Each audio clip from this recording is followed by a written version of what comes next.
Já tá gravando! Oba! Olá, pessoal! Bem-vindos ao nosso vídeo podcast, que agora foi batizado de Humanflix. E hoje eu tenho dois convidados super especiais. A doutora Claudinha Talan, que faz parte da nossa equipe de nutricionistas e também coordena várias ações aqui da Human. E doutor Roberto Galvão, que é nefrologista. Não, você não está entendendo. Nefrologista. Sim, eu sei que você não sabe o que é. Já estou acostumada. Eu peço para o paciente, vou te encaminhar para o nefrologista. Ninguém sabe que, por isso que eu falei, doutor Roberto, você vai me contar o que é ser nefrologista, o que é o seu trabalho. Ele cuida dos rins, então vai ser uma conversa muito interessante. E além disso, ele é meu colega de faculdade. Exatamente. Há quanto tempo nós nos conhecemos? 30 anos. 30 anos, meu Deus, que vergonha, hein? Exatamente esse mês, fevereiro de 91 a gente entrou. Verdade. Você lembra da lista de chamada da FUVEST? A gente fez FUVEST. Lembro. Aliás, eu quero fazer uma observação.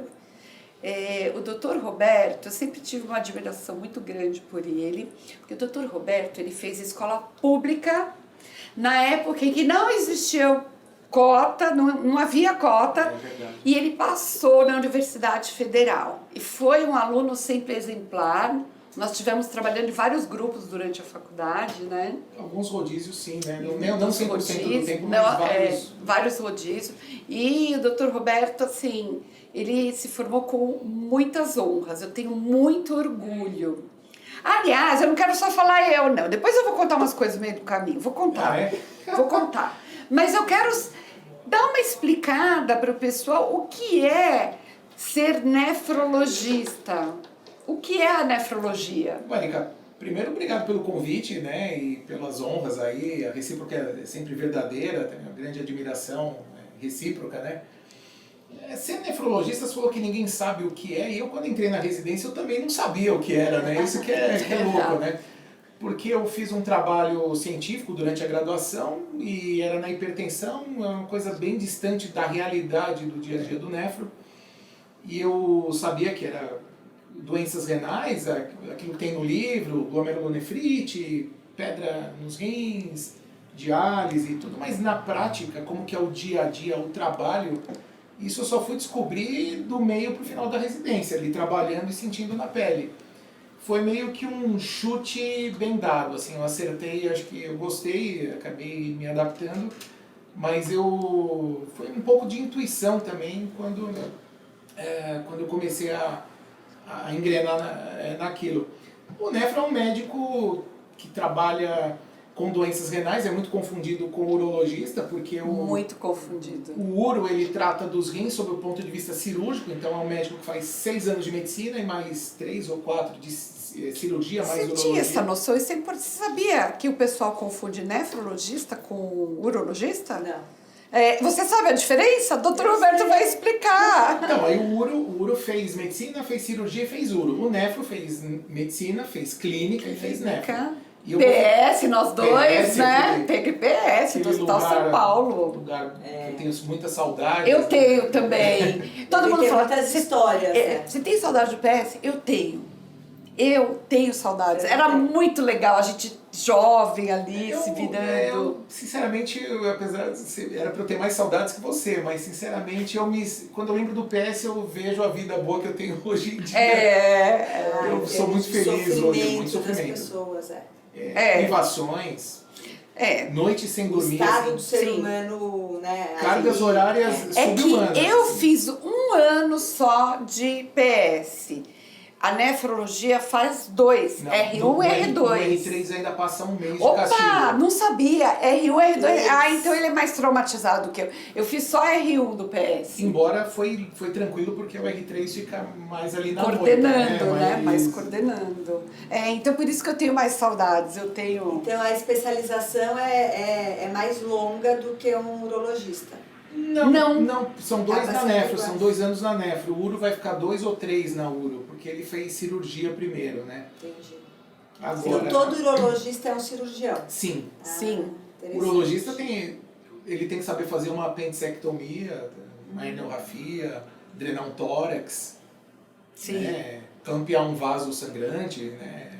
O uro tem que saber Tem que isso. fazer cirurgia geral e depois fazer a especialização Agora, em urologia. uma E nós diferença- fazemos clínica Clínica. médica e depois fazemos a especialização, né, nefrologia, a dermato também faz depois a cirurgia dermatológica, mas o nefrologista é essencialmente um clínico.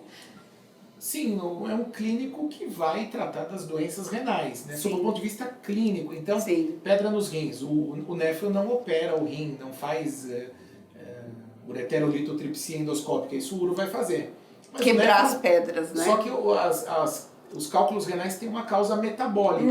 Essa causa metabólica tem que se investigar com uma lista enorme de exames de sangue, urina de 24 horas, porque as pessoas elas sofrem desnecessariamente com as pedras de repetição, desconhecendo que é uma possibilidade de se Olha, tratar a causa. a sua filha tem pedra no rim. Você Tem. sabia dessas informações que tem que investigar? Sim, até porque na nutrição, Ela é eu sou muito nutricionista. procurada. Acabei de ter um paciente Uhum.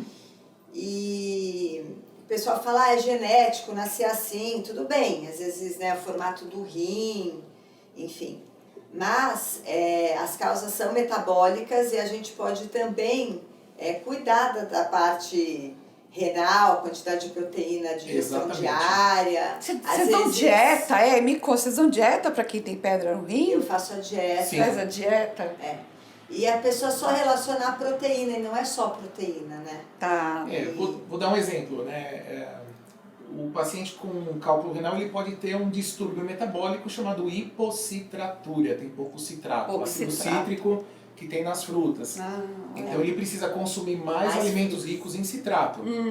E também potássio, porque o potássio aumenta a excreção urinária do citrato, Olha. que é o maior fator solubilizador da urina depois da própria água. Então uma urina com mais citrato sendo eliminado é uma urina que vai precipitar menos, vai formar menos pedra. Vai ser uma urina mais líquida. Só que não adianta eu só falar para o paciente come fruta, porque ele pode ter uma hipercalciúria, e aí o tratamento é diurético, e não é restringir cálcio, é restringir sódio, porque é o sódio que aumenta a excreção urinária do cálcio. É um jogo de xadrez. É um jogo de xadrez. É difícil esses tipos de dieta. Aliás, vários tipos de dieta, né? Não só a parte renal, eu acho muito importante porque Sim. é um órgão vital, a pessoa pode morrer sem saber que vai morrer porque está com um desequilíbrio hidroeletrolítico ou né, excesso de proteína, tem, sei lá, um coma urêmico, enfim.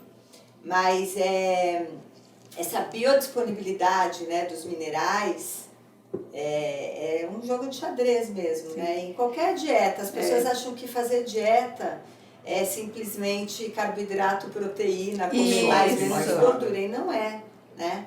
É esse jogo de xadrez em todas as doenças. Não adianta sair da nutricionista com um calhamaço de papel de como não comer carbo, como não comer proteína. Não, você tem que fazer essa interação. E isso que é difícil, né, doutor? Ai, sabe que eu vou aproveitar bonito, fazer uma... bonito, é gostoso. Não, O é resultado gostoso, eu tô adorando. gratificante. Sabe que eu quero aproveitar que tem uma pergunta do senso comum? Tomate causa pedra no rim? Que tem o oxalato de cálcio, né? O oxalato, a nutricionista vai responder melhor, mas tem na semente do Isso, tomate. na semente. É só tirar... Normalmente, quando a gente indica algum alimento e que nós sabemos aonde está o problema, a gente pede para tirar, né? Se você não liquidificar o tomate e você ingerir as sementes sem mastigá-las, né, e aquela parte do tomate que tem um caldinho ali, eu acho praticamente não vai absorver o oxalato, né? Não. Porque vai sair Você a camada tira, de celulose das exatamente. sementes não é absorvida A pelo gente pede para tirar as sementes e a pele, consequentemente. Então, ele come só o Mas a carninha do tomate. Mas o grande problema que eu vejo é que as pessoas elas se atêm a uma regra e ignoram o aspecto multifatorial da litíase. Então, tem gente que eu não vou mais comer tomate, eu não vou mais tomar leite. Só que come eu só uma vou série tomar de outras coisas que são muito mais prejudiciais. e acabam errando de outras formas. Então você pode comer 3 tomates por dia, mas se você reduzir o sal, você cortar totalmente reduzir bastante o sódio, você vai estar fazendo um benefício maior em tese do que... E tem que considerar se realmente a pessoa tem uma hiperoxalúria. De novo, estudo metabólico. Né? A gente sempre vai bater nessa tecla. Ontem eu escutei e participei até no rádio, né, de uma entrevista com o médico sobre a Covid, né, que hoje é que está mais. E ele falou uma coisa muito interessante, que eu sempre trabalhei assim, e acho que por isso que eu me diferenciei, porque acabei fazendo doenças crônicas degenerativas, né, o doutorado e pós-doutorado em câncer e tal. Acabei estudando um pouco de tudo, né. E uma coisa que ele falou que eu acho muito interessante, que acho que a doutora Érica também é dessa maneira, eu não a conheço há 30 anos, mas há 23 anos. Tá quase lá. Tá quase. E acho que eu fui uma das primeiras pacientes, como ela disse, médica de piscina, né? Verdade. Verdade. No clube, E esse doutor falou uma coisa que é muito interessante, que nós temos que observar o paciente. A gente não pode generalizar, né? Então, que é isso que você está dizendo. Exatamente. Tenho pedra no rim, não posso comer tomate. Vou diminuir só o sal e o resto ele come de tudo. E é isso que a gente observa, né? Em pacientes renais. Né? E como é que são esses exames para detecção, para tentar saber a causa da pedra no rim? Quais são? Basicamente um exame de sangue, que exame de sangue não é um exame, são vários exames, vários parâmetros. Função renal, eletrólitos, um PTH, paratormônio, porque você tem que descartar outras doenças metabólicas, hormonais. Da paratireoide. Da paratireoide, é uma glândulazinha ao que vai lado da mobilizar o cálcio do osso Tem o e vai... ciclo do cálcio, O ciclo do cálcio vai aumentar o cálcio sérico. O rim vai entender que tem cálcio sobrando, vai jogar para fora, vai fazer hipercalciúria e, consequentemente, o cálculo. Né? Dosagem de vitamina D também ajuda. Ácido úrico, isso tudo exame de sangue. Tem cálculos formados por excesso de ácido úrico. E as mesmas dosagens, praticamente as mesmas, nos exames de urina, de 24 horas, porque a amostra tem que ser mais representativa. Sim. Então, cálcio urinário, sódio urinário, potássio urinário, magnésio urinário, ácido úrico urinário, citrato. E é importante o paciente pegar a pedrinha quando ele expele, pela urina, expele. É importante pegar a pedrinha e levar para o estudo? Pode ser feito isso, mas não é o principal determinante. A análise da pedra vai falar do que ela é feita. Aí 80% a 90% das vezes, oxalato de cálcio, fosfato de cálcio. E aí você fala, bom, muito ela é feita específico. disso, mas como que ela foi feita? Aí que vai entrar a hipercalciúria, a hipocitratúria e as outras alterações. Olha, muito interessante. E outra coisa que me perguntam muito é sobre diálise. O que é a diálise? O que leva a pessoa para a diálise? Então, diálise eu fiz até um vídeo sobre isso, diálise ou hemodiálise. Então, gente, isso é importante. O Dr. Roberto tem um canal super legal no YouTube, super didático, ele fala muito bem, conta muito bem sobre as doenças e a prevenção. Qual que é o seu endereço do canal? Nefrologista. Nefrologista, simples assim. Propositalmente. Eu tirei o meu ego de cena, a ideia é que a palavra nefrologista seja lembrada, não o Dr. Roberto Galvão. Nas lives eu falo, olha, a ideia da live é levar vocês para os nefrologistas Brasil afora e não trazer vocês aqui para essa sala. Se vier alguém, é bem-vindo, mas é tipo uma missão, é tipo uma coisa engajada. Tem muitos nefrologistas, assim, o título, né? Porque deve ser uma especialização muito peculiar, assim, né? Tem muitos no Brasil. Vou contar um segredo. Agora tem muito mais do que na minha época, né? Um segredo da medicina raiz. Na minha época, fazer dermatologia não era bem visto. Se você ser médico de micose. O negócio era ser cardiologista nefrologista. A nefrologia, principalmente na nossa escola, na Escola Paulista de Medicina, que é onde nós nos formamos, era muito, muito forte. Então, todos os nossos professores que construíram a Escola Paulista eram nefrologistas. Eu me sentia muito, muito diminuída, né? Falava assim, ai meu Deus, eu nunca vou ser nefrologista, porque a nefro é difícil, é complexa. Mas a gente também se sente diminuído lá, o residente da nefro apanha. Eles também. É verdade, o residente da nefro só apanha, é muito difícil, tem o transplante renal, tem a diálise, é muito complicado. Então, nós entendíamos o seguinte, só era médico mesmo, raiz, quem fizesse ou nefrologia ou cardiologia, e o resto, nós éramos o resto. E realmente é uma especialidade bem difícil. Hoje, como é que é?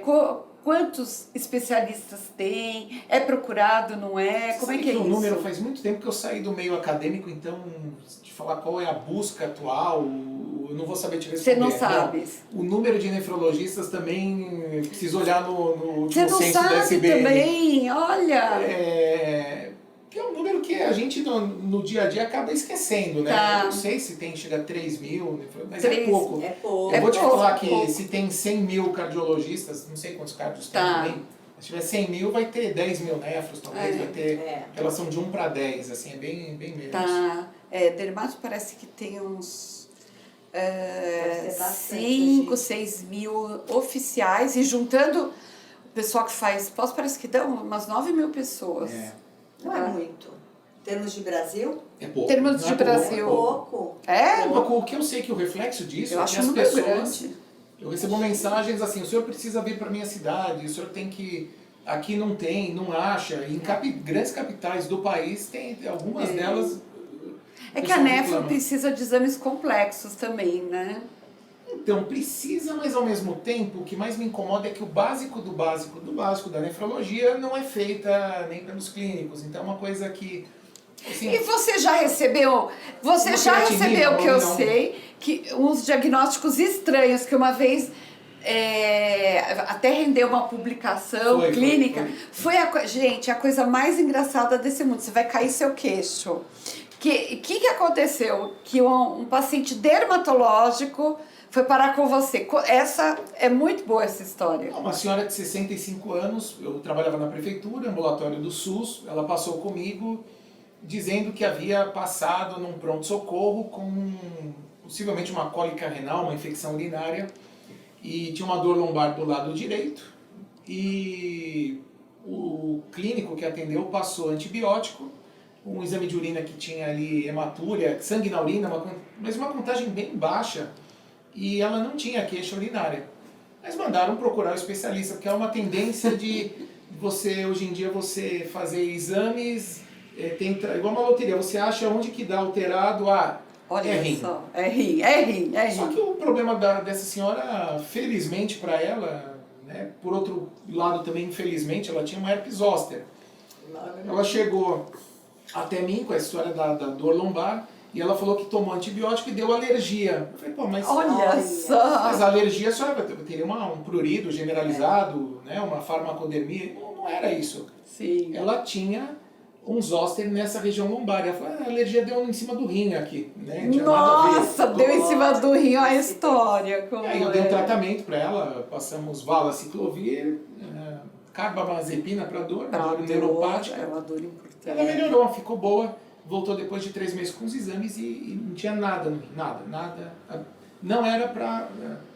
Quando você levantou a blusa, você já viu a diferença de um lesão. médico completo. Né? Exatamente. Que realmente Só que ela- estudou medicina, Só que né? assim, ela deu sorte, passou comigo e tudo, mas infelizmente ela tirou a vaga de uma pessoa que realmente precisava do nefro. Do nefro. Isso. O nefro é um médico concorrido, né? Ela deu sorte que fez diagnóstico, esse tratamento, mas realmente tirou a vaga de uma pessoa que precisaria. E nesse caso, bastava ter levantado a blusa dela e ter olhado. Tem as lesões. E nesse caso, o exame de urina só atrapalhou também. Tem exame que Quando a atrapalha. gente, assim, né, nós, quando a gente tem uma dor nas costas, assim, porque hoje em dia acho que todo mundo, né, na sua maioria, se automedica, né? Se autodiagnostica, enfim. Então, como a gente sabe que a dor é renal, porque dizem que a dor renal, eu nunca tive, graças a Deus, eu tive dores mascaradas, mas nunca achei que fosse rim, sempre lombar, porque como eu treino. Eu já fiz um vídeo sobre isso também, que no Olha canal que é legal. assim, é dor lombar, Dor lombar. cólica renal ou dor lombar. Eu assisti. Semelhanças e diferenças Eu que vão te assisti. confundir. É muito que bom legal. esse vídeo, é Mas muito é o bom. seguinte, a dica principal é a seguinte, se a dor ela é súbita, uma dor que você nunca teve na vida, súbita, lancinante, de um lado só, unilateral, com uma irradiação para testículo, para a região ali da virilha, tá? No caso das mulheres, podendo ser acompanhada de náusea, vômito, ali, que você percebe que realmente tem algo de diferente acontecendo, é mais provável que seja uma cólica renal. Agora, tem pessoas com dores nas costas cronicamente, lombalgia crônica. Dói dos dois lados, quando levanta, principalmente no período da manhã, que os movimentos iniciais, né, no caso de uma artrose de coluna, aqueles movimentos iniciais, a articulação ela vai esquentando e à medida que a pessoa anda, a dor vai dando uma aliviada. Ela diz que quando senta piora, quando anda melhora. Então essa é a lombalgia de causa não renal, uma lombalgia ósseo-muscular. Legal. Gente, Isso é. eu queria pedir um cafezinho. Vamos Ah, pedir é? um café? Vamos. Você toma café, chá, cappuccino, chocolate, água, Coffee. café. Café. E você, doutor? Eu vou tomar um café Oi, também. quem fala? Oi, Maiara, você pode trazer, por favor, 3 cafés aqui na sala principal, doutor Ivan? E água, por favor? Uma água ou 2? 3 aguinhas. Obrigada. Eu sempre peço, Tris, porque nós estamos conversando e a boca fica um Doutor, pouquinho paciente seca. renal pode tomar café? Pode, mas tem potássio no café. Tem que tomar É cuidado. mesmo? Que eu lembre, tem potássio no Ele café. é meu médico, viu? Tudo que eu tô tomando aqui, ele tá deixando. Ele tá deixando. Mas Posso? o potássio tá bom, né? Ele já ficou Potássio um pouquinho tá bom. alto, mas tá Já, bom. agora o Potássio potássio é tá uma bom. coisa muito séria também, né? É muito séria. Já tive pacientes que quase morreram por tomarem diurético em excesso. Ah, tem que é. tomar um cuidado. Você que é nutricionista... Aqui as modelos daqui vivem usando diurético para ficarem fininhas. Quero que você fale desse risco. O diurético ele pode baixar muito o potássio para quem tem função renal normal e pode desidratar o paciente. Meninas, cuidado com a automedicação. Cai a Nada pressão. de ficar tomando esses remédios para urinar, para ficar fininha. Fazer hipotensão, desmaiar e tudo, né? Eu cortei você, desculpa, o que você Não, perguntou? eu ia falar que... Potássio eu sou alto? nutricionista. Ah, o potássio. Tem que tomar um cuidado porque tem canais no YouTube que eu já fiquei bravo com isso, ensinando o suco detox para Meu ativar Deus. os rins. A pessoa fala isso. Não, isso é uma coisa... E esse que- suco detox, ele coloca Tudo. abóbora, couve Olha lá. e Abóbora, couve. Esse pepino. O específico. pepino é específico. O pepino nem é tão ruim assim, mas ele faz remoção com água de coco, que é o alimento mais rico em potássio da natureza. E ele ensina a pessoa a tomar 3 vezes ao dia um copão de suco É detox. mesmo? Que na verdade você vai estar fazendo uma hipercalemia, você vai estar se intoxicando Olha. com potássio. Nossa, gente. Então assim, tem alguns vídeos aí que a gente vê que são um desserviço colocando pessoas em risco, né? Eu acho que isso... Isso tem que ser Eu acho, falado. assim, na minha opinião, os médicos deveriam intervir muito nesses influencers de uma maneira em geral. Sim, sim. Que eu, há uns 2, 3 anos atrás, fiquei muito brava, assim. Eu nem me interessei tanto por desenvolver meu Instagram, essas coisas, porque você não consegue competir com esse nível de pessoas, assim, esses influencers que falam tanta besteira, né? Suco detox, a gente sabe que não detoxifica nada, é que você pode ter uma sobrecarga de qualquer tipo de minerais, né? Cada um, na nossa observação, é muito individual, por isso que somos indivíduos, né? Então, essa generalização, esse modismo de qualquer coisa, Perigoso, seja chia, perigoso. seja linhaça, seja Qualquer detox, coisa. qualquer coisa, Concordo. né? É muito complicado, muito complicado. E o potássio, ele é muito sério, então assim... Sim. Sim, eu não falei, o potássio ele vai causar uma arritmia cardíaca e pode matar o paciente. Você sabe Isso- que eu tenho um colega isso- lá da Bahia, um senhor muito importante, que ele foi num médico, porque tem um pouco disso também, né? Algumas especializações que viram outras, enfim, não vamos entrar nesse detalhe. E deve ter tomado algum pool de medicamentos e dentre eles uma carga de potássio, e ele é inválido até hoje. Ele teve um tilt, né? Cerebral, cardíaco, enfim, metabólico Nossa, X, coitado. e ele vegeta Nossa. em função Não, do é sério, potássio, é é sério. muito sério.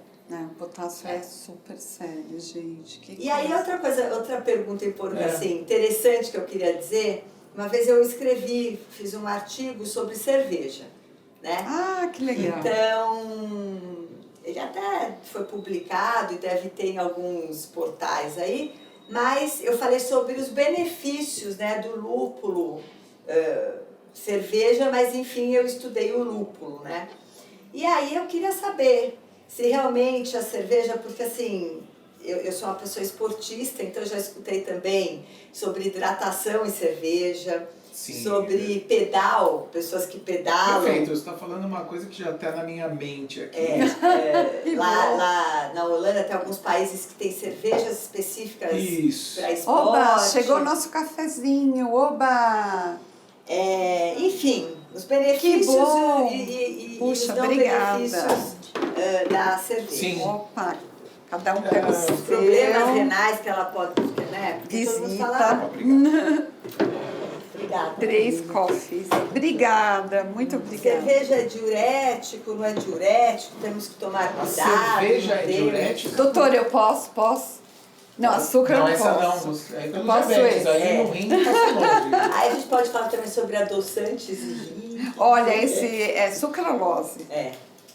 Ó, a cerveja, ela é diurética porque ela tem álcool, né? Então, quando você está falando de bebida alcoólica, é um assunto que tem um certo tabu, você tem que tomar um cuidado para... Eu fiz alguns vídeos também sobre cerveja sem álcool.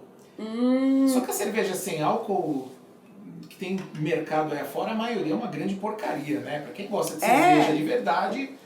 Porque acho que hoje em dia a maioria da cerveja, eles estão tentando retomar isso, mas é a base de milho, né? E não de cevada. Não, mas aí as cervejas convencionais alcoólicas muitas são feitas de milho, eu acho que isso impacta na qualidade. O ideal seria a cerveja puro malte. Mas eu estou falando aqui de gastronomia, não estou falando de medicina. Estou falando como alguém que toma cerveja.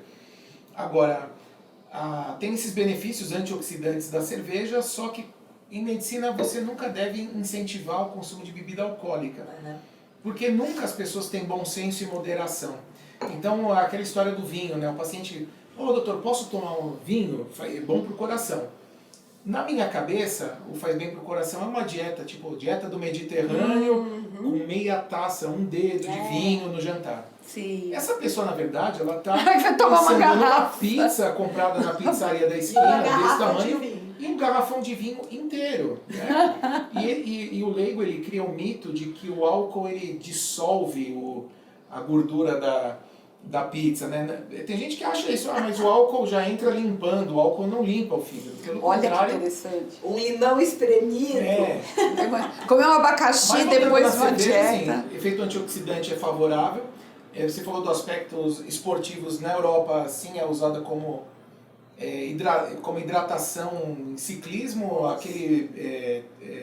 como que é? Tour de France. Tour de France, Tem várias campanhas publicitárias da Erdinger, que é um dos maiores fabricantes de cerveja na Alemanha, e os estandes têm uma propaganda da Erdinger sem álcool, com umas moças bonitas, alemãs, com os copões de cerveja, Erdinger sem álcool. Mas você sabe que, pelo que eu estudei, o percentual ideal para uma hidratação pós-esporte é de 3 a 4% de álcool.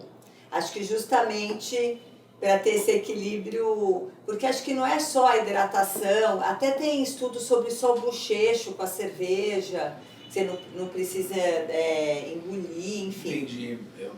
Realmente Em termos renal, fora a hidratação, a cerveja ela tem alguma complicação renal? Eu acredito que não. Assim, a cerveja ela pode talvez aumentar um pouco o ácido úrico, né? Acho que é uma coisa que... Mas é óbvio que um paciente renal não pode tomar cerveja porque ele vai ter uma hiperidratação e dependendo dos Depende casos... do renal. O paciente exatamente. renal inconservador que tem uma diurese residual boa, que urina bem, ele até pode tomar, mas eu não recomendo, nunca vou recomendar Uma bebida alcoólica. Bebida alcoólica. Isso... Você sabe que um amigo meu cardiologista, eu participei de vários congressos, porque eu sempre também gostei de estudar bastante, acabava participando de várias áreas, né? E participei de vários congressos da área de cardiologia, e ele falou exatamente isso, né? Que durante um período, eu lembro direitinho, quando os médicos começaram a prescrever uma tacinha, quando veio a onda da dieta mediterrânea, era muito preconizado isso, né? Uma tacinha de vinho todo dia, melhor, inclusive eu participei de estudos de suco de uva em relação ao vinho e resveratrol. Realmente o vinho, por conter o álcool, ele tinha benefícios maiores do que só o suco de uva com as mesmas uvas e tal. Mas aí veio esse problema, né? Você fala para o paciente tomar um dedinho de vinho, que na verdade eles falam que é aquele copinho pequenininho, né? Tipo um shotzinho de vinho. É essa a preconização, e não 330 Então, eles tomam ml, o dedão do urologista ali, o dedo do urologista ali, de vinho ali, né? Então, realmente, foi suspenso, assim como a prática de atividade física. O paciente, quando você também indica uma atividade física, que hoje é básico, né? Dependendo das condições do paciente, mas todo médico fala, olha, você precisa praticar uma atividade física. E aí também os pacientes começaram a sair do sedentarismo para correr uma maratona e morriam, né? Sim. Ataques cardíacos súbitos. Condicionamento nenhum, né? E é isso, é moderado. Então a pessoa precisa caminhar durante meia hora, não mais do que isso, né? Então a preconização também, quando a gente vai indicar para o paciente alguma coisa, tem que tomar muito cuidado. A transformação de qualquer tipo de ambiente, de clima, ele tem que ser gradual, ele tem que ter um degradê. Sim. Se você pegar um monte de palmeira imperial e plantar no deserto, elas vão morrer, né? Você tem que ir hidratando o terreno, mudando o clima, você vai pôr as primeiras graminhas, plantinhas, e aí a coisa vai, com o tempo, você muda a realidade daquele indivíduo, né? Sim. E eu queria que você me falasse um pouquinho do paciente que precisa chegar à diálise. O paciente fala, olha, meu rim parou. Como é que é isso? Como é que a gente explica para o paciente que ele precisa fazer uma diálise? É sempre uma explicação traumática, porque ele teve várias chances de não chegar naquele momento, né? Pelo desconhecimento da função dos rins no organismo, por não saber... um diabético, por exemplo, da existência da microalbuminúria, da importância de manter a glicemia controlada, a pressão arterial, que o uso abusivo de anti-inflamatórios pode causar uma nefropatia. Anti-inflamatórios. As pessoas têm mania de ficar usando anti-inflamatórios e isso afeta muito o rim. Quais são os piores anti-inflamatórios para o rim? Olha, não vou falar em marcas, mas os famosos diclofenacos, os cetoprofenos, ibuprofenos, que alguns são vendidos na farmácia em cápsulas vermelhas, fofinhas, bonitinhas, que como se fossem pastilhas. Até para dor pós-exercício, tem um desenho. Que até piora, porque pós-exercício você pode, já está numa situação... É uma sobrecarga renal. O músculo já está no limite de gasto energético, às vezes o paciente pode ter um pouco de lesão muscular, isso faz musculação, aumento de CPK, ele já está desidratado. Eu já peguei um caso de injúria renal aguda de um rapaz que malhou e muito, ele forçou demais, teve uma rabdomiólise. Rabdomiólise é super comum. Tomou anti-inflamatório em cima. Nossa, coitado. para pôr a cereja em cima do bolo Nossa. e ir para diálise. A rabdomiólise hoje Foi em pra dia, diálise. até Nossa. por esses crossfiteiros e tal, acontece demais. Tem que tomar cuidado. E uma das coisas que eu falo é, pelo amor de Deus, não tome anti-inflamatório, nem para mascarar a dor e por sobrecarga renal, né? Exatamente. E você sabe que em maratona, eles usam o vermelhinho, tem esse nome mesmo, vermelhinho, que é o remédio, vermelhinho. Essas cápsulas. É mesmo? Eles falam no meio, né, dos maratonistas, o vermelhinho, eles andam na maratona. Deve ser o ibuprofeno famoso que tem no mercado. Lógico, mais. Só que não existia no Brasil, então por isso que Vermelhinho. virou vermelhinho, né? Era até importado na época. E eles tomam durante a maratona para, olha só que loucura, Olha, né? para poder não Para ter dor. conseguir terminar a prova.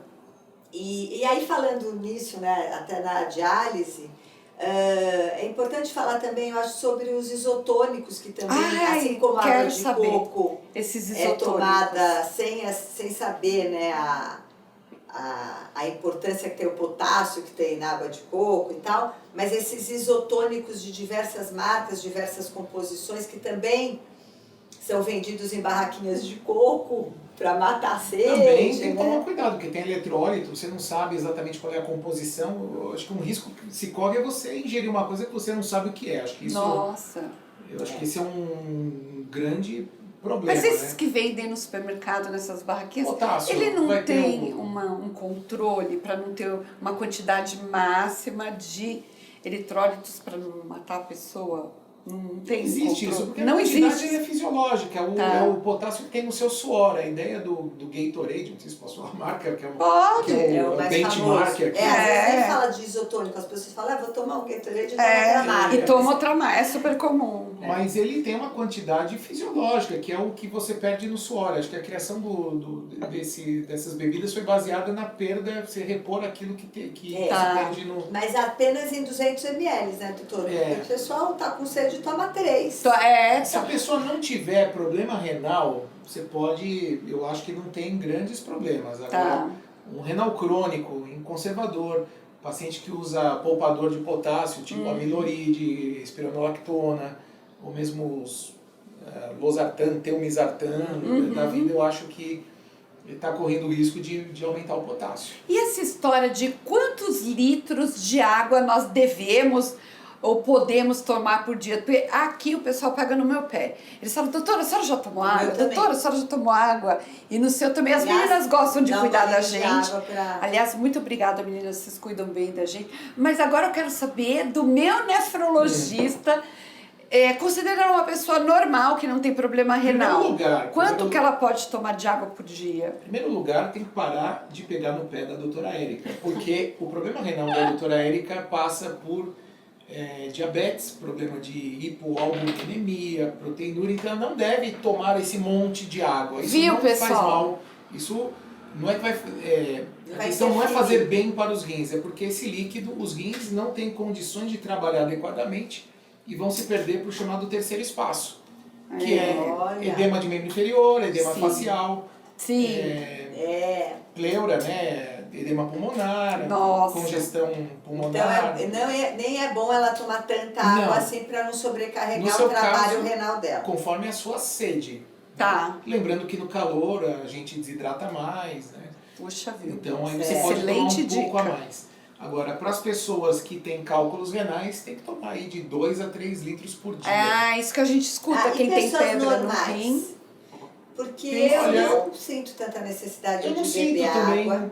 Eu acho que é conforme a sua necessidade. Eu nunca tive a cálculo observação renal. individual de cada um mesmo. Devo tomar nem 1 litro, 1 litro talvez de água. Eu tomo muitas outras coisas durante o dia, mas eu não fico ali com garrafinha do lado. Esse copo tá aqui. Eu até admiro. Aqui todas as meninas ficam com garrafa, todo mundo. Aqui é generalizado. Eu só tomo água pra valer na live pra dar o exemplo no canal. Aí eu vim e falo assim. Tem um golinho. Eu falei Poxa, agora cortaram a minha água. O doutor falou que pra eu fazer uma restrição. Essa é sua, não, você pode tomar. Doutor, e a água com gás? Essa é uma tá na pergunta, moda inclusive, agora. na minha em consulta, os pacientes perguntam, esse meu paciente renal, ele toma só água com gás. Putz, água com... Porque a água com gás, pelo que a gente sabe, é uma água que ela... Primeiro que a fonte dela já é gasosa, né? Algumas são Algumas são gaseificadas. gaseificadas. Ah, Mas achei a que elas fossem maioria, gaseificadas. Tipo, marcas XY, já é a fonte que Ah, é não gaseificada. sabia. Eu achei que fosse gaseificado na Mas fábrica. umas são colocado, né? Tem mais potássio, mais sódio, mais... Bom, eu vou responder essa pergunta em duas partes. Primeiro, a questão do gás. O gás, ele, o artificial ou natural, ele vai ser dissipado pelo estômago. Ele vai virar bolhas, vai causar ali... Para quem tem problema no estômago, refluxo, essas coisas, eu não aconselho, porque aquilo vai dar um desconforto abdominal, Vai arroto, arrotar, segundo os professores da disfagia. os nossos professores. Eructação, arroto. Disfagia. Agora, a segunda parte da resposta se refere à composição de água. Que assim, meu modo de ver, qualquer água, seja mineral, de torneira, gasosa ou não gasosa, ela tem sais minerais numa quantidade de picogramas por ml, nanogramas por ml. Então, se eventualmente uma água tiver o dobro de potássio da outra, a gente está falando de uma gota de potássio no oceano. Tá. A quantidade de potássio que tem numa água mineral, eu fiz essa comparação. Na água de coco, você tem mais ou menos 300 miligramas para cada caixinha de 200 ml, que dá 1,5 grama por litro.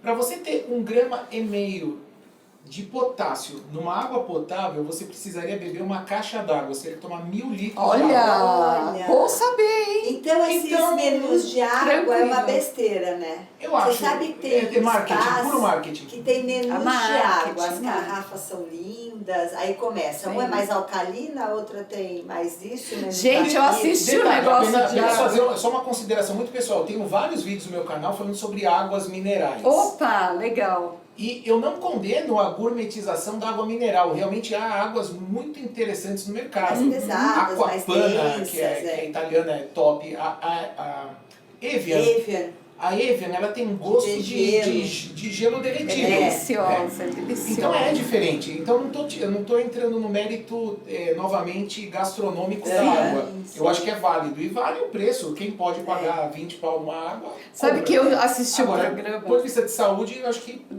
Eu assisti um programa bem interessante uma vez, que era gourmetização da água. Eles pegavam várias garrafas de água de vários tipos e tinha as pessoas especialistas com o paladar apurado para a água. Teve era cego, eles não sabiam o que tinha na água, eles traziam os copos e as pessoas experimentavam. Tinha uma que era uma garrafa que tinha uma aranha, um aracnídeo, uma aranha morta, e eles pegaram a água da torneira, mostrou eles pegando a água da torneira assim, do jardim, uma mangueira, encheram a água, fecharam o garrafão, agitaram e levaram a bandeja com a água da rua, e o outro tinha outra água XYZ, o outro tinha umas pedras. E puseram assim, essa é da aranha, essa é do não sei o que. Aí eles falaram, nossa, essa pedra, essa água da aranha, ela tem um buquê diferente, ela é maravilhosa e não sei o que. O pessoal ficou encantado com a água da aranha, sabe? Eu falei, gente, o que é o marketing, né? Mas é porque O assim, que é o marketing? Mesmo na nutrição, tem a onda das águas alcalinas. Tem. Os filtros com... O filtro de barro é melhor para a água? Barro e não sei o quê. E eu já estudei, porque assim, a partir do momento que a água chega no estômago, independente dos minerais, essa coisa de alcalinização de água é tudo balela, porque o estômago ele vai, de uma certa forma, mudar o pH. Não, mas ele vai mudar o pH e o rim vai mudar o pH do sangue. O rim que vai controlar essa história. Não, mas o que eles falam é que a homeostase... eles falam que a água alcalina pode ser boa para... Me falaram. aí talvez a gente precise de um pessoal da gastro. É boa para quem tem refluxo, para dar uma Talvez, isso neutralizada. pelo efeito tópico. Pelo efeito tópico, Mas eu já estudei tanto o estômago, essa parte de pH, refluxo, é muito Só que tem um complicado. detalhe, isso é tudo achismo. Achismo. Cadê o estudo duplo cego, randomizado, controlado, que prova que é água alcalina? Não Porque tem, assim, né? a pessoa, Não tem. aquela história, né, doutora? A pessoa come um macarrão à bolonhesa, come sobremesa e tal, e a água que deu azia. E a água entendeu? De novo, essa questão da composição da água que eu falei dos picogramas, nanogramas, tem uma água da Coca-Cola, chama Smart Water, água A das Smart nuvens. Water, essa eu não Que vi, eles você já viu? Evaporam a água, e aí eles condensam novamente, eles destilam água e põem os sais minerais que eles acham que devem ter na água. Magnésio, potássio, Olha acho que só. cálcio. E também um rapaz falou no meu canal, mas é para quem tem hipertensão água boa porque não tem sódio. E sim, só que, de novo, picogramas de sódio na água. E não adianta você tomar essa água e comer uma coxinha. O sódio vai estar na coxinha. Você sabe que a água destilada, uma vez eu fiz uma dieta desses testes, né? Porque antes de você prescrever, eu faço a dieta para ver se realmente, como é que ela acontece no meu corpo. Porque as pessoas chegam já com o papelzinho assim, doutor, eu quero essa dieta. E eu aprendi uma coisa, o paciente pediu, a gente faz, sabe que é o paciente que vai voltar, enfim. Mas chegam as dietas X, os Mas se a pessoa já nós. sabe o que ela quer, por que ela precisa pedir para alguém? É tipo um aval. Um aval. Porque a gente respaldo. realmente mexe em alguma coisa. Às vezes tem absurdos ali, né? Só que é uma... Mas às vezes vem com a revista, olha, sabe essa revista? Muita coisa da revista, do Instagram, do E às vezes post. querem tomar, prescrever, enfim. E aí, eu esqueci o que eu ia falar, da dieta, da água destilada. Tem uma dieta que, para a pessoa desidratar, principalmente lutadores de boxe, eu fiz muito UFC, esse pessoal, em 3 dias eles têm que perder 6 quilos. E óbvio que a gente sabe que não vai perder para se enquadrar na categoria gordura, dele? enfim, é água, a gente sabe disso. Olha só. E Você tem gosta uma- de UFC, né? Não. Não? Não. Mas você assistiu uma... Não. Não assistia? Eu não sou fã de UFC. Não, sério, não. É mesmo? Sério. Eu não sei porque eu achava que você assistia. Nesse pessoal de luta, judô, a moda é MMA, é UFC, essas lutas loucas, mas a dieta é dieta diurética, chama. Olha Uma dieta só. diurética. Aí eu fui ver, e realmente é uma dieta que você mexe com o equilíbrio hidroeletrolítico, aldosterona, é um truque metabólico que você engana o organismo e ele desidrata, mas você dá carboidrato e o paciente, né, o lutador não perde força. Porque uma das dificuldades ele tem que baixar peso, mas ele tem que ter força e resistência ali quando ele está na isometria do movimento, ou quando tem que ter explosão, né, na hora Loucura, isso daí. Olha, Eu não sabia disso. eu também não. É bem difícil a dieta de lutador. E a gente dá água destilada, porque ele tem que ter a sensação psicológica que ele está tomando água, mas ela não tem... E vocês já tomaram água destilada? Já. Não é interessante? Ela não tem um peso. Sabe isso que você estava falando dessa parte gastronômica da água? Você sente realmente os sabores da água, o peso da água, Sim, né? sim. Ela é densa, menos densa, um pouco mais salgada, menos salgada. E a água destilada, ela é uma água que realmente você toma e parece que ela... Olha, que que legal. você não está se hidratando, H2O só né? puro. Olha, eu nunca tomei água destilada, É não. interessante, Eu fiz um Vou videozinho, querer quebrei tomar. 2 ampolas, fiz um copo. Ai, que máximo! A gente tem muita água destilada aqui para fazer injeção. Eu vou posso experimentar? Você me autoriza? Pode. Então eu vou experimentar, eu quero sentir a água Interessante, destilada. Que Mas máximo! essa dieta eu não vou falar para não dar... Porque não tem graça nenhuma a água exemplos, destilada. mas- Não tem gosto de Não, nada. não tem. É uma coisa Tá. que você... Ela passa desapercebida, Olha, que é nada. porque ela não tem nenhum mineral para Nada. sensibilizar as Nada, papilas simplesmente gustativas. H2O. Olha só! Interessante. Psicológico, talvez. Que bom, né? Você vê, são mitos que... Mitos. Quero as pessoas aproveitar falam. e perguntar mais um mito. Quanto que a gente deve urinar por dia? O que é normal de urinar por dia? Olha, Érica, o volume urinário mínimo é de 500, 400, 500 ml, para uma pessoa que praticamente quase não toma 500 água, ml assim, é um copinho. Mas o volume urinário ele vai depender de quanto você ingere de água por dia, de líquidos, vai depender do ambiente que você se encontra, quente, umidade relativa do ar, né? Eu fiz uma viagem em 2013 que estava muito seco o ar, não foi no Oriente Médio, não, foi em Paris, assim, um dia de verão lá. Ah, muito seco, é verdade. Cara, eu tomava água assim e tal, e o xixi saía queimando. Eu falei, caramba, eu tô com infecção urinária, queimava. Falei, pô, eu tô urinando cristais aqui, é um negócio absurdo. Liofilizando Mas você a tá. quantidade vai ser 1,5 litro, 2 litros. Porque a temperatura do xixi, da urina, ela... Porque eu percebo isso, às vezes eu faço xixi e eu sinto quente. E às vezes não, né? Isso tem Eu a não, ver... acho que não é a temperatura, eu acho do que é a corpo? composição eletrolítica e de metabólitos que vai estar... Uma urina mais concentrada, ela vai queimar um pouquinho mais. E a cor da urina? Qual que deve ser a cor da urina? A diferença entre ser amarelo bem forte, de ser aquele amarelo diluído? Como é que... Também depende do quanto que você toma de líquido, né? Se você tomar pouco líquido, ela vai sair bem escura, um amarelo citrino, né? Significa que seu rim está trabalhando, ele está jogando os metabólitos, ureia, creatinina, enfim, todas as substâncias estão saindo. E quando você toma mais água, o seu rim consegue diluir, ele também é sinal de que está funcionando, você vai ter uma urina mais clara, um amarelo palha. E se você tomar muita cerveja, igual você falou agora há pouco, e tomar, num curto período de tempo, muito líquido, você vai ter uma urina praticamente cor de água, branca. Né? E tem a ver a cor da urina com a saúde da urina? Não. Tem doenças que alteram a coloração da urina, né? A hepatite aguda, o paciente vai ter colúria, né? A urina mais cor escura, de Coca-Cola. Você vai ter urina...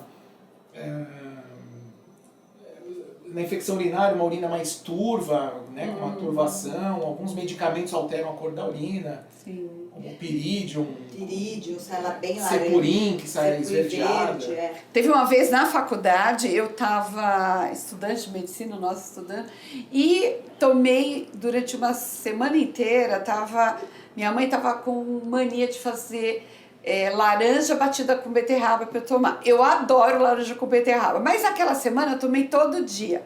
De repente comecei a urinar. Rosa escuro. E tendo aula na faculdade de medicina, eu falei assim, meu Deus, estou com sangue na urina, estou com urina cor de Coca-Cola, meu Deus, o que fazer? Então, alguns alimentos, a beterraba, medicamentos, podem alterar. Pode. A beterraba, e tem mais algum alimento que pode alterar a cor da urina se consumir? Depende dos pigmentos, Cenoura, né? Pode alterar? Será? Cenoura eu nunca vi. Eu vejo, aspargo pode deixar a urina esverdeada. Olha só! E comigo acontece uma coisa muito curiosa. Se eu comer aspargo, o meu xixi sai com cheiro, parece cheiro de sopa de legumes. Assim. Olha, que interessante! É um cheiro que você percebe bem forte. Bem, e o cranberry em relação à infecção urinária, prevenção? Porque quem tem, por exemplo, minha filha, né, ela tem essa tendência desde pequena a ter infecção urinária, assim... De repetição? Mas assim, a gente ainda não conseguiu associar, né? Mas a gente pensa em algo preventivo. Ela não... Aí falam do pirídium, do cepurim, cranberry. O que você acha, assim, em termos de... nessa parte de nutracêuticos? Eu acho que tem estudos? Tem que individualizar cada caso, entender qual é o fator que está levando à infecção urinária de repetição. Às vezes não tem ali uma vulvovaginite, né, uma infecção genital, às vezes alguma coisa relacionada com relação sexual, uma coisa que pode impactar, uma endometriose, problema ginecológico que pode alterar ali o esvaziamento vesical e tudo.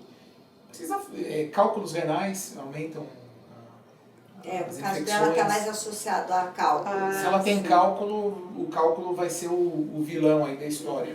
Agora, você falou do cranberry. Tem alguns pequenos estudos que tem ali uma proteína que se liga à fímbria ali no urotélio e impede que a fímbria da E. coli se ligue às células do urotélio, mas isso é tudo muito teórico. Se você pegar artigos de revisão, até em aplicativos que a gente tem como UpToDate e pegar uma revisão sistemática, não tem muita evidência de que isso funcione.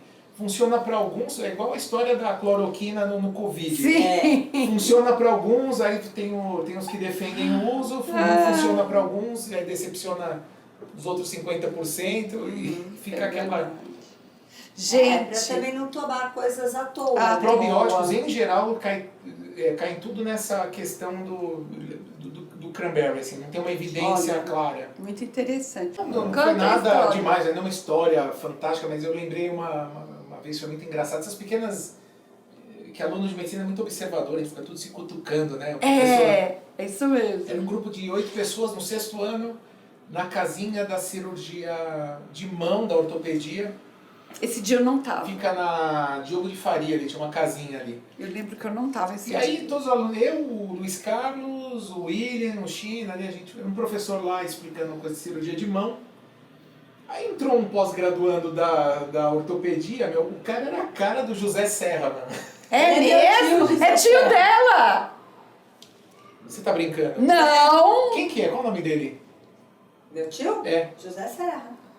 Não, O tio dela é o José Serra. não, seu tio é o José Serra. É. Não, Ah, não sei, não. O José Serra é meu tio. o que foi governador. É. Não, mas eu não tô falando do Zé Serra. Entrou um pós-graduando que era Com a cara sósia. dele.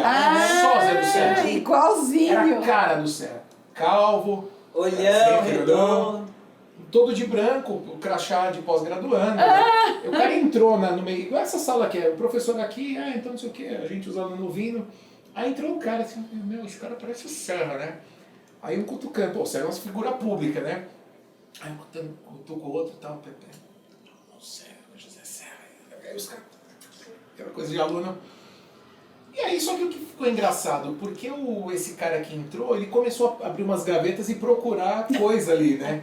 E o professor uma hora se incomodou, falou, eu não sei o nome eu não lembro o nome do pós-graduando. Aí ele virou pro cara e falou, fulano, você tá precisando de alguma coisa? O que você quer aqui? Não, eu tô procurando uma serra. Porque a ortopedia tem muito isso. Eles usam os instrumentos, né? Eles usam serrote, O serra, cara falou furadeira. isso, aí a gente não aguentou. Aí a gente, puta, aí ele começou a... Gente, aí a que caiu na gargalhada. Eu falei, engraçado. não dá, assim, as piadas, elas chegam... São O inteligentes. melhor humor até. que existe não é você fazer piada, é Sim. você captar. As piadas já estão prontas. lógico. Eu apenas Gente, tava identifico onde pronta. as piadas estão. Gente, foi muito engraçado. Imagina, você não sabia que ela era sobrinha Não, do não. Serra. Ou seja, Quando você falou, é meu tio, eu pensei assim, peraí, não é possível que ela é o... sobrinha do Do pós-graduando. pós-graduando, Não, ela é né? sobrinha do Serra. Serra, que foi governador. Olha que máximo. Gostei da história. Interessante. E a Escola Paulista é cheia de Quer historinha. outra piada pronta? Tem um paciente lá no IBCC, onde eu trabalho, o cara é coreano. O nome do cara é San Joon Kim. Eu falei, pô, é São Joaquim, né? Parece Em português é mesmo. São Joaquim. É Mas verdade. ele não quer ser chamado de William? Porque aqui acontece muito Acontece. que os pacientes se chama Hao Xin-kun. Ah, mas eu quero ser chamada de Jennifer. É, um nome de guerra, né? É o nome aqui português tem várias, deles. Tem vários, chinesas, tem vários. sei lá. Nesse Sim. aspecto, acho que o japonês é um povo que se adaptou melhor ao Brasil. Eu né? acho. Porque eles tiveram humildade e falaram, não, peraí, igual o nosso colega, o China, né? Cláudio Sadal China. Aí uma vez ele me explicou, ele falou, ó, a família é China, é o sobrenome China. Sadal é meu nome em japonês. Se eu fosse um japonês nascido no Japão, eu era o Sadal. E tanto que a mãe dele chamava ele de Sadal. E Cláudio pro povão, pra galera Mas na você escola. sabe que minhas tal. amigas japonesas, muito legal. japonesas, né, que elas são já Nisei, né, mas os pais são japoneses mesmo, o nome dos filhos já é assim, Guilherme Yuji, Yuji é Guilherme e o sobrenome Nishimura. Vários são assim, é verdade, verdade. E tinha já nossas falam. colegas, Naomi,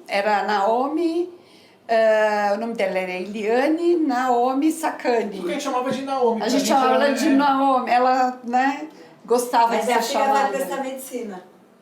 Você viu que legal? Vai prestar medicina. Olha, eu amo a Escola Paulista de Medicina, uma escolinha do coração. Mas é a escola de entrar. é querida, né? É um querida. É diferente das outras escolas, é muito diferente. Você sabe que eu treino, todos os meus amigos de treino são médicos. Todos da Escola Paulista. É uma escola diferente, foi aquilo que... Não é um prédio que você chega lá, todo dia tem aula numa carteira. Não, é aquilo que a gente estava conversando antes de começar a entrevista. Você estudou em que escola? Na Paulista. Não. Escola. Colégio Público, chamava Albino César. Ele fez escola pública. Não havia cota naquela época. Não tinha cota. Ele é super assim, um exemplo. Escola pública era escola pública. Escola, ensino médio público. Na época de vocês, já é uma geração, acho que 2 gerações depois dos meus pais, né? Meu pai não estudou quase, ele é imigrante, mas a minha mãe fez, o do Serra também. Eles fizeram o Firmino de Proença na Moca, público, e o Zé fez USP, a minha mãe também, sei lá, eles falam francês, inglês de escola. Sim. Ninguém estudou eu fui com a minha mãe pra França quando eu era pequena. Gente, minha mãe começou a falar francês. E assim, o francês era muito forte. Francês da escola, minha mãe sabe falar, ela não fala porque não praticou, mas minha mãe aprendeu latim. É o máximo, né? A formação antigamente. E eu aprendi. Para nós é super útil latim. Eu aprendi alemão, eu estudei alemão e morei na Alemanha. E eu tive que estudar um pouco de latim por causa das declinações. É muito difícil, gente. É muito difícil. Minha mãe aprendeu latim e sabe falar inglês e o francês da minha mãe. Gente, é de escola pública que ela aprendeu. E nunca mais esqueceu, imagina. Agora, a justiça seja feita com essa questão da escola pública que você falou, da cota e tudo. Eu tive uma peculiaridade de uma coisa que aconteceu comigo, que assim, o colégio público que eu fiz, ele não foi o colégio do meu bairro onde eu morava. Em São Paulo, nos anos 80, tinha uma meia dúzia de colégios estaduais que eles eram acima da média. Eram colégios que ainda tinham resquício da educação dos anos 60, dos anos 70. Da minha mãe, Então chamava Albino César, fica no Tucuruvi, ele só tinha 2º grau, ele não tinha 1º grau, era só 1º, 2º e 3º ano. E tinha um nível educacional acima da média, tinha salas ambiente, tinha piscina, tinha 3 quadras poliesportivas, muitas disciplinas você ia na sala do professor. Tinha uns professores com mestrado, com doutorado, tinha ali um nível... o que na época não era comum ter mestrado e doutorado. E aí, assim, no 2º colegial, o Etapa tinha uma parceria com alguns colégios públicos de fazer uma simbiose, uma parceria, eles faziam propaganda, dava livrinho, dava letra de música, phrasal verbs lá do inglês e tal. E a gente pegava esses folhetos e era um marketing, porque ele sabia que ali tinha um nível aquisitivo maior, que era um bairro bom ali. E muitos iam ser clientes do Etapa. Com certeza. Porque já nessa época o colégio público ele não era suficiente para você passar numa FUVEST. E aí no 2º colegial, um belo dia, chegou uma professora de história e falou: Roberto, Evelyn da nossa turma. Evelyn da nossa turma. A Evelyn também passou. Diretoria agora. Foi sacana a mulher. Diretoria agora. Professor, vai agora para a diretoria. Olha só o estresse, hein? A gente foi lá, porque a gente chegou na diretoria, estava a diretora da escola, o diretor da escola, com um cara do Etapa, um representante do Etapa, falou: vocês foram indicados como melhores alunos desse colégio. Olha que orgulho. E aí vocês vão fazer uma prova no Etapa para concorrer a uma bolsa do extensivo do ano de 90. E aí a Evelyn e outros fizemos a prova e a gente passou nessa prova. E aí eu ganhei uma bolsa de um ano do Etapa. E a condição era frequentar... Eu falei, mas pode ser no ano que vem, terminar o 3º colegial? Não, tem que fazer junto com o 3º. Então de manhã eu ia para o colégio e à tarde eu ia para a etapa. Então, e depois eu fiz, estudar, você já... e ainda estudava à noite. Então eu fiz, na verdade, dupla jornada no terceiro colegial. Sim.